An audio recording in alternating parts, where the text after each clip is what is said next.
اے بنی اسرائیل، یاد کرو میری وہ نعمت جس سے میں نے تمہیں نوازا تھا، اور یہ کہ میں نے تمہیں دنیا کی تمام قوموں پر فضیلت دی تھی۔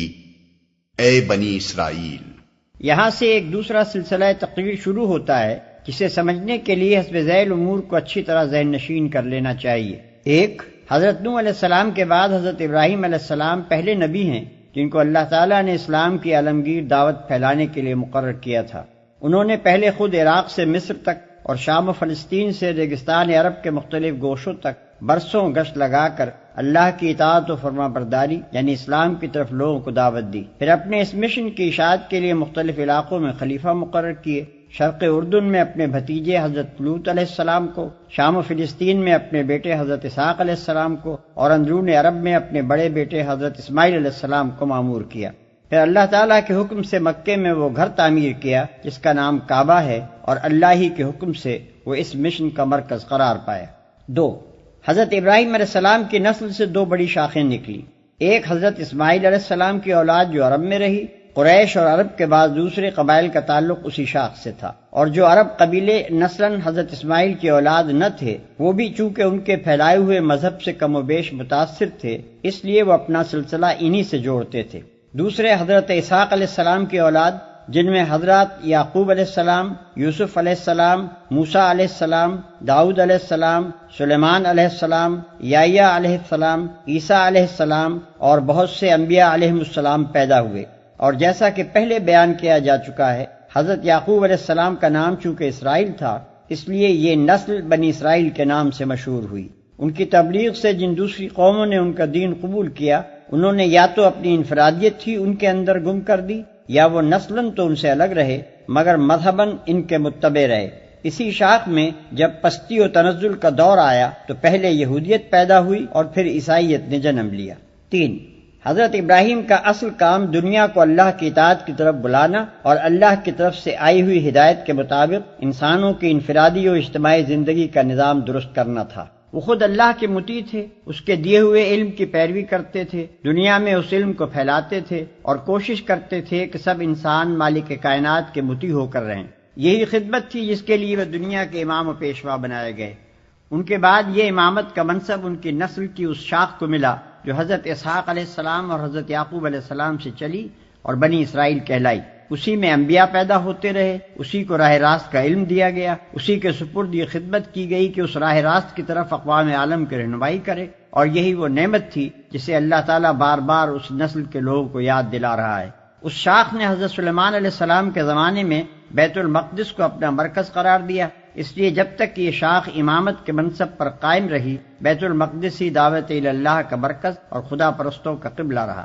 چار، پچھلے 10 رکوعوں میں اللہ تعالیٰ نے بنی اسرائیل کو خطاب کر کے ان کی تاریخی فرد قرارداد جرم اور ان کی وہ موجودہ حالت جو نزول قرآن کے وقت تھی بے کموکاست پیش کر دی ہے، اور ان کو بتا دیا ہے کہ تم ہماری اس نعمت کی انتہائی ناقدری کر چکے ہو جو ہم نے تمہیں دی تھی۔ تم نے صرف یہی نہیں کیا کہ منصب امامت کا حق ادا کرنا چھوڑ دیا بلکہ خود بھی حق اور راستی سے پھر گئے، اور اب ایک نہایت قلیل عنصر صالح کے سوا تمہاری پوری امت میں کوئی صلاحیت باقی نہیں رہی ہے۔ 5، اس کے بعد اب انہیں بتایا جا رہا ہے کہ امامت ابراہیم علیہ السلام کے نطفے کی میراث نہیں ہے بلکہ یہ اس سچی اطاعت و فرمانبرداری کا پھل ہے جس میں ہمارے اس بندے نے اپنی ہستی کو گم کر دیا تھا، اور اس کے مستحق صرف وہ لوگ ہیں جو ابراہیم علیہ السلام کے طریقے پر خود چلیں اور دنیا کو اس طریقے پر چلانے کی خدمت انجام دیں۔ کیونکہ تم اس طریقے سے ہٹ گئے ہو اور اس خدمت کی اہلیت پوری طرح کھو چکے ہو لہذا تمہیں امامت کے منصب سے معزول کیا جاتا ہے۔ 6، ساتھ ہی اشاروں میں یہ بھی بتا دیا جاتا ہے کہ جو غیر اسرائیلی قومیں موسیٰ علیہ السلام اور عیسیٰ علیہ السلام کے واسطے سے حضرت ابراہیم علیہ السلام کے ساتھ اپنا تعلق جوڑتی ہیں وہ بھی ابراہیمی طریقے سے ہٹی ہوئی ہیں۔ نیز مشرکین عرب بھی جو ابراہیم و اسماعیل علیہ السلام سے اپنے تعلق پر فخر کرتے ہیں محض نسل و نسب کے فخر کو لیے بیٹھے ہیں، ورنہ ابراہیم و اسماعیل علیہ السلام کے طریقے سے اب ان کو دور کا واسطہ بھی نہیں رہا ہے، لہذا ان میں سے کوئی بھی امامت کا مستحق نہیں ہے۔ 7، پھر یہ بات ارشاد ہوتی ہے کہ اب ہم نے ابراہیم علیہ السلام کی دوسری شاخ بنی اسماعیل میں وہ رسول پیدا کیا ہے جس کے لیے ابراہیم علیہ السلام اور اسماعیل علیہ السلام نے دعا کی تھی۔ اس کا طریقہ وہی ہے جو ابراہیم علیہ السلام، اسماعیل علیہ السلام، اسحاق علیہ السلام، یعقوب علیہ السلام اور دوسرے تمام انبیاء کا تھا۔ وہ اور اس کے پیرو تمام ان پیغمبروں کی تصدیق کرتے ہیں جو دنیا میں خدا کی طرف سے آئے ہیں، اور اسی راستے کی طرف دنیا کو بلاتے ہیں جس کی طرف سارے انبیاء دعوت دیتے چلے آئے ہیں۔ لہذا اب امامت کے مستحق صرف وہ لوگ ہیں جو اس رسول کی پیروی کریں۔ 8، تبدیل امامت کا اعلان ہونے کے ساتھ ہی قدرتی طور پر تحویل قبلہ کا اعلان ہونا بھی ضروری تھا۔ جب تک بنی اسرائیل کی امامت کا دور تھا، بیت المقدس مرکز دعوت رہا اور وہی قبلہ اہل حق بھی رہا۔ خود نبی عربی صلی اللہ علیہ وسلم اور آپ کے پیرو بھی اس وقت تک بیت المقدس ہی کو قبلہ بنائے رہے، مگر جب بنی اسرائیل اس منصب سے باضابطہ معزول کر دیے گئے تو بیت المقدس کی مرکزیت آپ سے آپ ختم ہو گئی۔ لہذا اعلان کیا گیا کہ اب وہ مقام دین الہی کا مرکز ہے جہاں سے اس رسول کی دعوت کا ظہور ہوا ہے، اور چونکہ ابتدا میں ابراہیم علیہ السلام کی دعوت کا مرکز بھی یہی مقام تھا، اس لیے اہل کتاب اور مشرکین کسی کے لیے بھی یہ تسلیم کرنے کے سوا چارہ نہیں ہے کہ قبلہ ہونے کا زیادہ حق کعبے ہی کو پہنچتا ہے۔ ہر دھرمی کی بات دوسری ہے کہ وہ حق وقت جانتے ہوئے بھی اعتراض کیے چلے جائیں۔ 9، امت محمد صلی اللہ علیہ وسلم کی امامت اور کعبے کی مرکزیت کا اعلان کرنے کے بعد ہی اللہ تعالیٰ نے 19ویں رکوع سے آخر سورہ بقرہ تک مسلسل اس امت کو وہ ہدایات دی ہیں جن پر اسے عمل پیرا ہونا چاہیے۔ اور ڈرو اس دن سے جب کوئی کسی کے ذرا کام نہ آئے گا، نہ کسی سے فدیہ قبول کیا جائے گا، نہ کوئی سفارش ہی آدمی کو فائدہ دے گی، اور نہ مجرموں کو کہیں سے کوئی مدد پہنچ سکے گی۔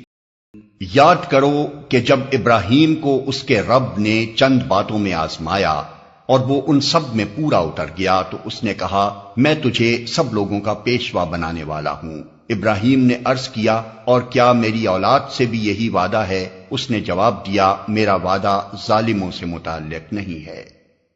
یاد کرو کہ جب ابراہیم کو اس کے رب نے چند باتوں میں آزمایا۔ قرآن میں مختلف مقامات پر ان تمام سخت آزمائشوں کی تفصیل بیان ہوئی ہے جس سے گزر کر حضرت ابراہیم علیہ السلام نے اپنے آپ کو اس بات کا اہل ثابت کیا تھا کہ انہیں بنی نوع انسان کا امام اور رہنما بنایا جائے۔ جس وقت سے حق ان پر منکشف ہوا، اس وقت سے لے کر مرتے دم تک ان کی پوری زندگی سراسر قربانی ہی قربانی تھی۔ دنیا میں جتنی چیزیں ایسی ہیں جن سے انسان محبت کرتا ہے، ان میں سے کوئی چیز ایسی نہ تھی جس کو حضرت ابراہیم علیہ السلام نے حق کی خاطر قربان نہ کیا ہو، اور دنیا میں جتنے خطرات ایسے ہیں جن سے آدمی ڈرتا ہے، ان میں سے کوئی خطرہ ایسا نہ تھا جسے انہوں نے حق کی راہ میں نہ جھیلا ہو۔ میرا وعدہ ظالموں سے متعلق نہیں ہے۔ یہ وعدہ تمہاری اولاد کے صرف اس حصے سے تعلق رکھتا ہے جو صالح ہو، ان میں سے جو ظالم ہوں گے ان کے لیے یہ وعدہ نہیں ہے۔ اس سے یہ بات خود ظاہر ہو جاتی ہے کہ گمراہ یہودی اور مشرک بنی اسماعیل اس وعدے کے مصداق نہیں ہیں۔ اور ہم نے اس گھر کعبے کو لوگوں کے لیے مرکز اور امن کی جگہ قرار دیا تھا، اور لوگوں کو حکم دیا تھا کہ ابراہیم جہاں عبادت کے لیے کھڑا ہوتا ہے اس مقام کو مستقل جائے نماز بنا لو، اور ابراہیم اور اسماعیل کو تاکید کی تھی کہ میرے اس گھر کو طواف اور اعتکاف اور رکوع اور سجدہ کرنے والوں کے لیے پاک رکھو۔ پاک رکھنے سے مراد صرف یہی نہیں ہے کہ کوڑے کرکٹ سے اسے پاک رکھا جائے۔ خدا کے گھر کی اصل پاکی یہ ہے کہ اس میں خدا کے سوا کسی کا نام بلند نہ ہو۔ جس نے خانہ خدا میں خدا کے سوا کسی دوسرے کو مالک، معبود، حاجت روا اور فریاد رس کی حیثیت سے پکارا، اس نے حقیقت میں اسے گندہ کر دیا۔ یہ آیت ایک نہایت لطیف طریقے سے مشرکین قریش کے جرم کی طرف اشارہ کر رہی ہے کہ یہ ظالم لوگ ابراہیم علیہ السلام اور اسماعیل علیہ السلام کے وارث ہونے پر فخر تو کرتے ہیں، مگر وراثت کا حق ادا کرنے کے بجائے الٹا اس حق کو پامال کر رہے ہیں۔ لہذا جو وعدہ ابراہیم علیہ السلام سے کیا گیا تھا اس سے جس طرح بنی اسرائیل مستثنا ہو گئے ہیں، اسی طرح یہ مشرک بنی اسرائیل بھی اس سے مستثنا ہے۔ اور یہ کہ ابراہیم نے دعا کی، اے میرے رب اس شہر کو امن کا شہر بنا دے، اور اس کے باشندوں میں سے جو اللہ اور آخرت کو مانے انہیں ہر قسم کے پھلوں کا رزق دے۔ جواب میں اس کے رب نے فرمایا، اور جو نہ مانے گا دنیا کی چند روزہ زندگی کا سامان تو میں اسے بھی دوں گا، مگر آخر کار اسے عذاب جہنم کی طرف گھسیٹوں گا، اور وہ بدترین ٹھکانہ ہے۔ دنیا کی چند روزہ زندگی کا سامان تو میں اسے بھی دوں گا۔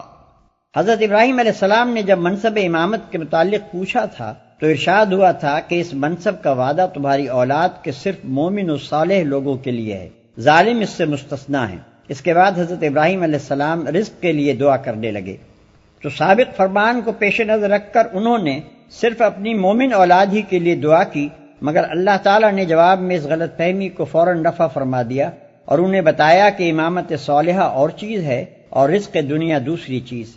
امامت صالحہ صرف مومنین صالحین کو ملے گی، مگر رزق دنیا مومن و کافر سب کو دیا جائے گا۔ اس سے یہ بات خود بخود نکل آئی کہ اگر کسی کو رزق دنیا فراوانی کے ساتھ مل رہا ہو تو وہ اس غلط فہمی میں نہ پڑے کہ اللہ اس سے راضی بھی ہے اور وہی خدا کی طرف سے پیشوائی کا مستحق بھی ہے۔ اور یاد کرو ابراہیم اور اسماعیل جب اس گھر کی دیواریں اٹھا رہے تھے تو دعا کرتے جاتے تھے، اے ہمارے رب ہم سے یہ خدمت قبول فرما لے، تو سب کی سننے اور سب کچھ جاننے والا ہے۔ اے رب ہم دونوں کو اپنا مسلم بنا، ہماری نسل سے ایک ایسی قوم اٹھا جو تیری مسلم ہو، ہمیں اپنی عبادت کے طریقے بتا اور ہماری کوتاہیوں سے درگزر فرما، تو بڑا معاف کرنے والا اور رحم فرمانے والا ہے۔ اور اے رب ان لوگوں میں خود انہی کی قوم سے ایک ایسا رسول اٹھائیو جو انہیں تیری آیات سنائے، ان کو کتاب اور حکمت کی تعلیم دے اور ان کی زندگیاں سنوارے، تو بڑا مقتدر اور حکیم ہے۔ ان کو کتاب اور حکمت کی تعلیم دے اور ان کی زندگیاں سنوارے۔ زندگی سنوارنے میں خیالات، اخلاق، عادات، معاشرت، تمدن، سیاست، غرض ہر چیز کو سنوارنا شامل۔ تو بڑا مقتدر اور حکیم ہے۔ اس سے یہ بتانا مقصود ہے کہ محمد صلی اللہ علیہ وسلم کا ظہور دراصل حضرت ابراہیم علیہ السلام کی دعا کا جواب ہے۔